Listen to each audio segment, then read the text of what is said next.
moment, I'm on a rooftop in a bad area of Baghdad on a sniper Overwatch mission. It starts to feel like that kind of calm before the storm, where you're just waiting for some stuff to go down. And then snap, snap, crack, rounds go snapping right by my head, hitting the wall behind me. It occurred to me, hey, you're the team leader here. It's your job to figure out what we're doing next, because we're taking heavy fire and we cannot stay here. I distinctly remember thinking, when it's high stakes, in this case life or death, there is no substitute for the right training, the right preparation. So I showed up at my first SEAL team in 1996, but it wasn't until my first Iraq deployment in 2004 that I got my first real taste of what actual combat was like. There's a term we use in the SEAL teams called being on the X. Think of it as X marks the spot. When we fast rope onto these rooftops at buildings, we refer to that as landing on the X. We also use it if we're patrolling down the street, the enemy shoots at us, the enemy ambushes us, has us in that kill zone. We call that the X. In that case, we got to maneuver, we got to get off that X. If we want our best chances for bringing everybody home alive, accomplishing the mission on that X, we have to show up. Well-trained, well-prepared, well-rehearsed. Most importantly, we have to be able to perform those skills in the clutch when the pressure's on. Undoubtedly, there's probably some of you who are thinking right now, okay, we're not SEALs, nobody's shooting at us. What does this have to do with what we have going on? More specifically, how does it help me better lead my team, more effectively engage my clients, and more successfully overall run my business? How does it help with that? I know who's in front of me right now, the best at what you do, that's why you're here. But even still, with all of that experience, you get thrown curveballs. And most certainly the people that work for you on your team get thrown curveballs. And so you feel that stress, that pressure, that anxiety, they can derail you from bringing your A game. Because in moments like that, your brain is not telling you the difference between actual danger and when it's your jobs, careers, reputations, relationships, livelihoods, not just your own, that are on the line. So here we are, we're ready to walk out onto that X. But there's one principle that is absolutely vital to our success. And that's the very simple concept of being brilliant on the basics. In special operations, we have a mission tasking, weapons, tactics, procedures. We drill these things over and over and over again. And we do that so when a young SEAL like me is on a rooftop getting shot at for the first time, getting grenades thrown at him for the first time, even then, he doesn't have to think about what happens when his weapon malfunctions. Where's that spare ammunition on his gear? How do we change the frequency on the radio? How do we execute that tactic again?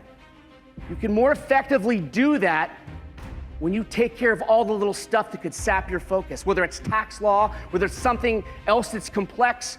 When you know that it's right at your fingertips, you feel confident. When you feel confident, you perform at a higher level, you're more focused, you're more engaged. When you find yourself, when your teams find themselves flustered, distracted, nerves, the heart's racing, the hands are sweating, and if you have too strong of a reaction, you get up into what psychologists call the red zone, fight, flight, or freeze. In the red zone, we lose our ability to think critically, to learn new information, we lose our fine motor skills. And then I remember 3 stupid, simple words that every Navy SEAL knows when it comes to being in a gunfight. Shoot, move, communicate. Shoot, move, communicate. When I'm saying those 3 words, what I'm not saying to myself is what happens if I get shot, what happens if I get killed, what happens if as a leader I make a decision that gets somebody else shot or killed. Now the glue that keeps this all together is mindfulness. You need to notice the thoughts in your head that are not serving you, so you can put some distance from that and affect your emotions and your capability under stress. Everybody's got a plan or they get punched in the mouth, right? Mike Tyson famously said. No plan survives first contact with the enemy is the favorite military expression. Does that mean we don't have a plan? No, we have a good plan. The better we know our plan, the easier it is for us to take the correct off-ramp when it comes time to pivot. Maybe today's the day I get thrown a curveball, and good. Why?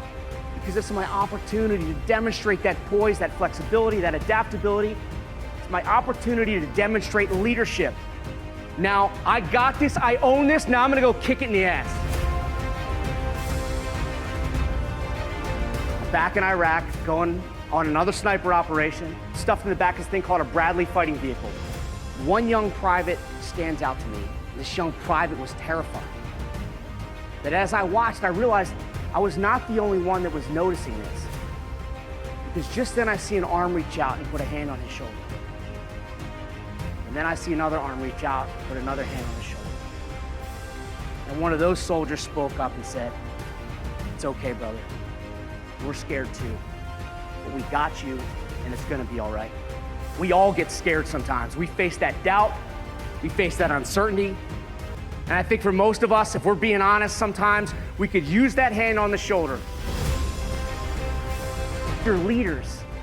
And as leaders, it's on you to be the one to pick their head up, to look around and see who within your sphere, teammates, clients, family, friends, who amongst you could use that hand on the shoulder that says, "I got you, let's do this together, it's gonna be all right."